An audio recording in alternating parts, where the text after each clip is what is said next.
बोलिए तिरुपति बालाजी महाराज की। बोलिए महायोगी गुरु गोरक्षनाथ जी महाराज की। बोलिए सिद्ध श्रोमणी बाबा मस्तनाथ जी महाराज की। बोलो रे बेलिया अमृतवाणी हर हर महादेव। सर्वप्रथम व्यासपीठ पर विराजमान जिनके श्रीमुख वाणी से आदि देव अनादि देव भगवान शंकर की दिव्य और भव्य उनके स्वरूप के बारे में, उनकी कथा के बारे में हम सबको स्मरण कर इस ज्ञान गंगा में हमें अपनी अंतरात्मा के स्नान कराने का सौभाग्य मिला। ऐसे कथावीश पर विराजमान कृपा राम जी महाराज और जिनसे आप सब लोग परिचित हैं, हमारे नाथ संप्रदाय में पिछले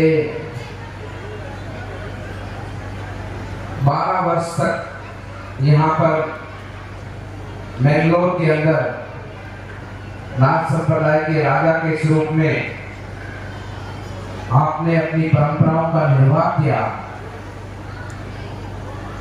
और आज मैं पूज्य महाराज जी से पूछ रहा था कि जब आप यहाँ पर मैंगलोर के अंदर राजा के स्थान पर थे तो आपने उन 12 वर्षों में पूरे क्षेत्र को जागृत करने का काम किया है, हमारे भक्तों को अपनी परंपराओं से जोड़ने का काम किया। ऐसे पूज्य श्री राजा संध्यानाथ जी महाराज हमारे उज्जैन से भक्ति गुफा से पी रामनाथ जी महाराज मेरे साथ आए। बाबा ढोकरनाथ आश्रम अलवर से छापुर से श्री योगेंद्रनाथ जी महाराज और हमारे अनेकों सिद्ध पुरुष योगेश्वर मंच पर विराजमान है।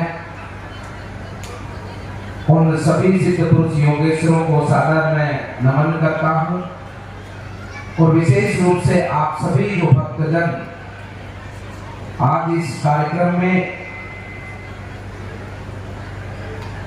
मन और भाव के साथ में, भक्ति भाव के साथ में आप सब जो उपस्थित हैं, हमारी माताएं बहनें हैं, बुजुर्ग हैं, युवा साथी हैं, आपकी सबकी अंतरात्मा को भी मैं प्रणाम करता हूं और आपका मैं अभिनंदन भी करता हूं।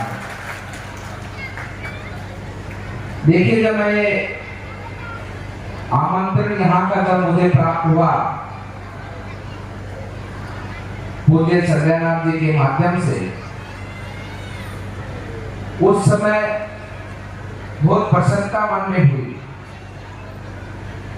कि मुझे तिरुपति बालाजी के दर्शन करने का सौभाग्य मिलेगा। आप सब लोग, हम सब लोग देवासी समाज से, देवासी समाज का हम बार बार अभिनंदन करते हैं, उनकी पूजा करते हैं, पूरे समाज की पूजा करते हैं। महायोगी गुरु गोरक्षनाथ जी का कोई दूसरा स्वरूप नहीं हुआ। वो संसार में केवल गोरक्षनाथ जी के नाम से ही और एक ही स्वरूप से जाने जाते हैं। और अगर उनका कोई दूसरा स्वरूप है महायोगी गुरु गोरक्षनाथ जी का, तो वो बाबा मस्तनाथ जी के नाम से है, बाबा मस्तनाथ जी का स्वरूप है। और ये पूरे नाथ संप्रदाय को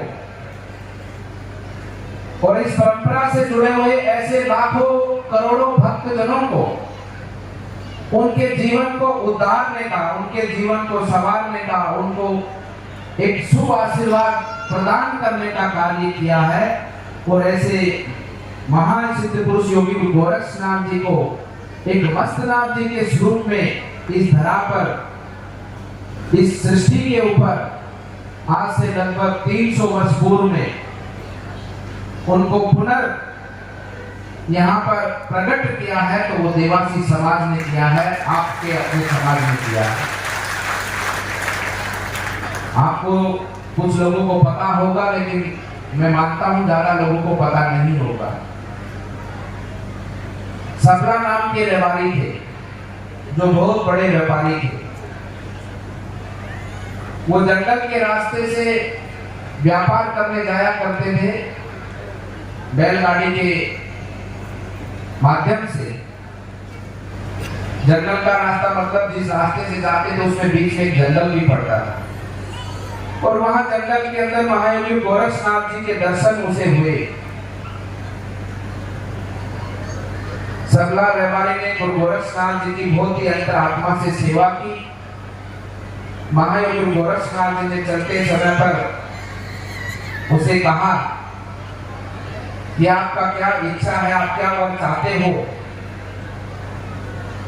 तो सबला ने दोनों हाथ जोड़कर गुरु गोरक्षनाथ जी से प्रार्थना की कि मुझे पुत्र की प्राप्ति नहीं है, और आपके आशीर्वाद से मुझे आपका ही स्वरूप मिले, ऐसा मेरा सौभाग्य हो।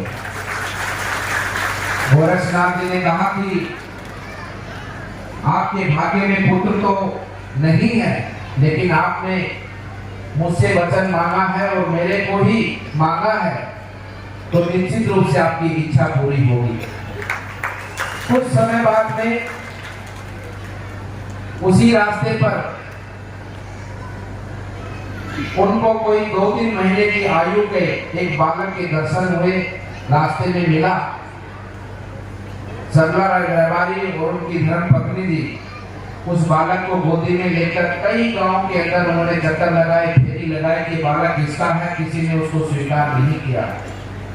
अंततः उस बालक का पालन पोषण सबला जी और उनकी धर्म पत्नी जी ने किया, और वही बालक आगे चलकर, जिनका नाम उस समय पर मस्ता था, अनेकों प्रमाण रोहतक के आसपास के क्षेत्र में आज भी आपको मिलेंगे।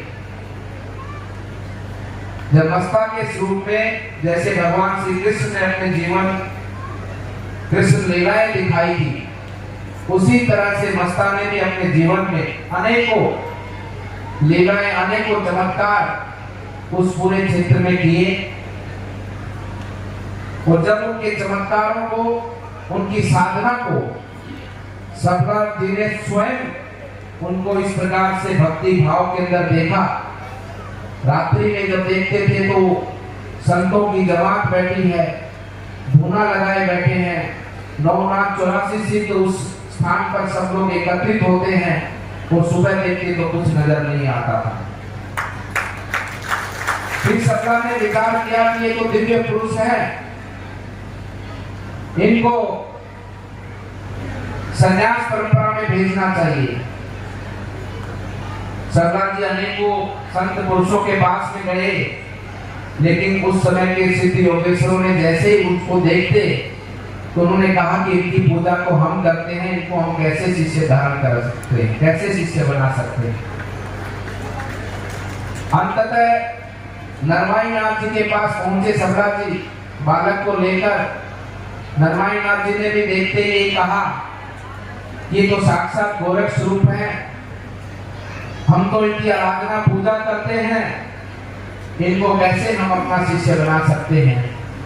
तब स्वयं मस्तनाथ जी ने नरवाई नाथ जी से निवेदन किया, और उन्होंने कहा कि आप मुझे गुरु दीक्षा दो, यही विधान है, आपके आशीर्वाद से ही हम अपने सनातन धर्म, अपने संस्कृति को आगे बढ़ाएंगे। उन्होंने फिर उसको गुरु दीक्षा दी, और आगे चलकर वो मस्तनाथ जी के स्वरूप में उन्होंने अपने पूरे संसार को आशीर्वाद दिया। उन्हीं का एक तरह से जिस आसन पर स्वयं श्री सिद्ध श्रोमणी बाबा मस्तनाथ जी विराजमान होते थे काले कंबल पर, उसी कंबल के स्थान का वो बाबा मस्तनाथ मठ, क्योंकि उनकी समाधि गई हुई नहीं, वो अंतर ध्यान हो गए। और आज भी इतने भव्य स्वरूप में बाबा मस्तनाथ मठ